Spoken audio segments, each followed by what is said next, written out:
Abadala niyazi namakhona uJohn Mlahleni emsamo wakuthusile bebekwazi yamkhipha usibanibani akasafuna ukukhathika akaphumule nabantwana bakhe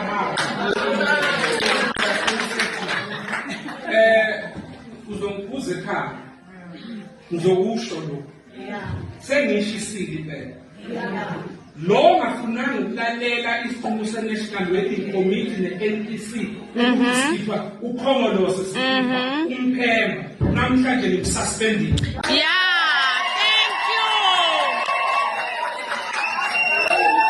Isiqumo siqalile ngomhla ka-18 November jikelele. Sasithatha isiqumo sokuthi siyamkhipha sisuspend i-membership yakhe ngokuba lihlongandlela.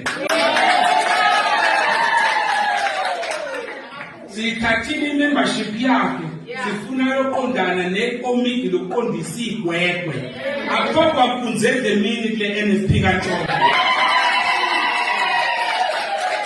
Abamesekayo-ke ngithi hamba